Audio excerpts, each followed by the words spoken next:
To have you join us again. You're still watching TVC Breakfast. Let's talk about the federal government's whistleblowing policy. As the government says it's planning to enhance this move by introducing a new bill that will provide comprehensive legal protection for whistleblowers.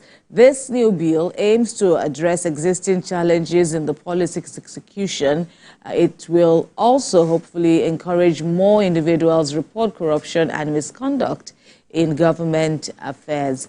Speaking at a seminar, Minister of Finance and Coordinating Minister of the Economy, Wale Edun, emphasized the government's commitments to transparency, accountability, and integrity.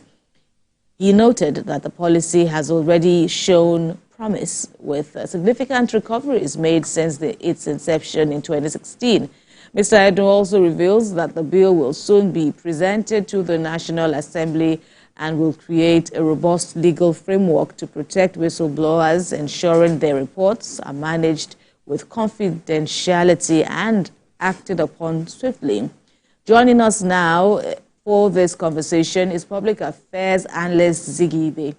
Good morning and welcome. Thank you for having me. And the government has also spoken to this effect, saying that that's part of the main challenges of, the success of the whistleblowers policy. People are not taking as much ownership as they should, But first, let's speak about the legal dimensions to it now. How hopeful are you looking at the bringing on board of a bill, of a law, a law to protect whistleblowers? Thank you. I think at this point, we need to emphasize the need to have someone who would reveal to the public what the public frowns at, either in private organizations or government establishments and all that. And as we crave for development of a country, we need to actually know that certain indices or certain factors must be brought in order to checkmate activities of public office holders. And that is where the need for a whistleblower comes in. Who is a whistleblower? Someone who would want to report the activities of public officials that is not in tandem with the givings of his office. Someone who will be bold enough to really say or really reveal to the public the misgivings of a public officer. Okay, and we need it because in an environment where we found ourselves, there are so many misgivings, there are so many errors, there are so many infractions coming from the public officers. So at this point, if a legal backing is given to these individuals who will be bold enough to speak up, I think it will go a long way. Certainly, we are going to have more people speak up against it. We are going to have more people who will be bold enough to say, hey, you did this. Because at that point, the person has the backing of the law. Because the fear most times is when you speak up, the fear of intimidation, the fear of the unknown, the fear of who you reported, people would just shield their voices. But if he has a legal backing, at this point, the person will be bold enough to say, here, yes, when I did this, my job is protected, my person is protected, my family is protected, everything about me is protected. And so many Nigerians will come up.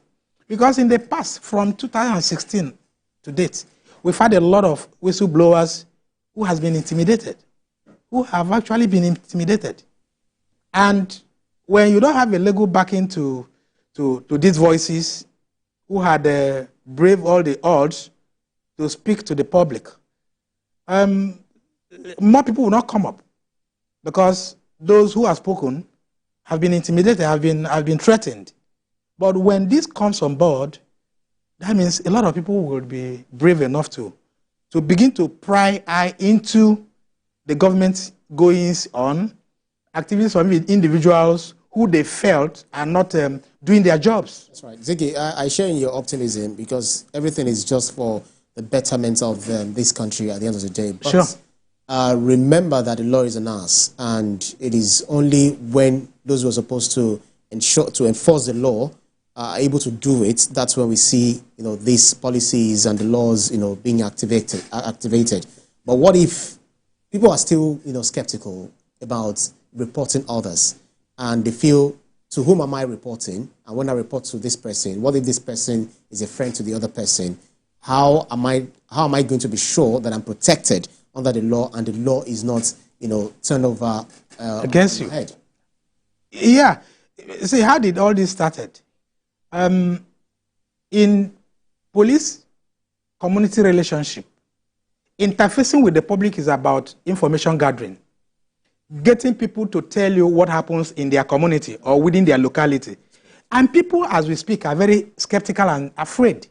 It is similar to it, okay? Because no law protects anyone from reporting an infractions. No law protects anyone from reporting such. But when we have a legal backing, which backs someone who reveal information to the appropriate quarter, the point I think we must stress here is such information must be accurate. That's right. It must be real, because it has its own punishment too. If you report falsehood into the public domain, okay? But if government is very holistic about this and wants to protect someone who says, look, I must speak up, I must not stomach this, I must tell the public what happens, the law will go a long way to tell Nigerians, or for the agencies to work effectively with the people around them. Because when the people are backed by the law, now they will be bold enough to speak up. Their rights will not be infringed upon. There will be no intimidations of any sort. There will be secrecy. Yes, there will be secrecy, and his identity, the whistleblower's identity, will be hidden. Hitherto, what we have is sometimes when you report issues to security agencies, your identity is revealed, and that is the fear. So the law is both who reveals and to whom it is revealed to. Do you understand? So it must protect the person's identity, then protect the person's source of livelihood. Because most times when such information is revealed, they will target your source of livelihood in order to pin you down. Corruption fights back. Okay? And that's the way the corruption fights back. So, and on this, the corruption we're talking about is not about embezzlement. It is about what the society frowns at. Because we have so many misdemeanors that are not being reported. People know so many information they wouldn't want to bring to the public because of fear of the unknown. And when the law is fully implemented or passed, what we are going to have is that tenacity, that trust, that brevity to actually help the people to be covered. Okay? So that's why it's of twofold. Protecting who reports, protecting those who this information is revealed to, then those people not revealing what the person said to them. Right. Then the reportage of it too is another angle. So it's a very broad thing. Right, and by extension, the EFCC has also spoken to this. This week alone, we've gotten what one may call, positives from the federal government. EFCC spoke about this whistleblowing, how the absence of a legal framework is really curtailing its work now. And now we are hearing the federal government also alluding. And if you look at all this, it didn't start today. And I tell you, so many of this sacred information would have been on the public domain if not for the fear of the unknown, the attack on the person who revealed it. Then, another important thing that there must be reward. Right, I was even getting to that. There was reward. Because this reward is what encourages people to actually go into the risk of doing it. But the EFCC is saying it shouldn't be about reward. It should be about us taking ownership. Oh, sure. It's from about a moralistic yes, it's about point of being view. patriotic. But do you think that, you know, if the government should, you know, of course there may be the provision of reward, but then they are saying it shouldn't be all about the pecuniary aspect. In US, where this is a labor law, okay, people are being compensated for taking that brave action. So we can't take that away. You can't. You can't. It's not actually the move behind it. It's not what propels an individual to do it. It is the spirit of patriotism. Because I wouldn't see someone demolishing or spoiling public infrastructure and look the other way. But people look away because you don't know who you report to. The reporting channel too is another important thing. People must know who you report to and how confidential this information will be in their corner. Okay, so reward shouldn't be out of it. We wouldn't peg on how much and all that, but it should come with a particular it should come with a particular interest of the person who is doing it. Okay, and in the past we've had skeletal issues like this. You remember GMD Yakubu, whose sister revealed where he stocked his money he got at a ban. I don't know how that case went now. You remember Ikoyi 1004? All this. But then, you see why people went to their shield is because they were not protected. They were not actually given that backing to go ahead. And don't forget, sometime, the identity of this person might be known. Okay? The whistleblower. So, yes, it might be known. Yeah. Not all some facts could not have come from outside. Exactly. Right. And when you are reporting, the channel of reportage might be you appearing in person to actually say this is a person. And at that point, you can't just use anonymous. You can't remain anonymous. But the name, where you are coming from, your identity must be shielded by who you are reporting. But is this part of the reward that we're looking at? It's just a term. It's not exactly money they were talking about, but protection and all of that. Exactly. And people will be interested. People will be interested to actually report infractions from government quarters, from organizations, and all that. Corruption is so endemic that it now depends on fighting it is dangerous. Yes, Wale said it. So people that are going to activate these, it still takes me back to my earlier question.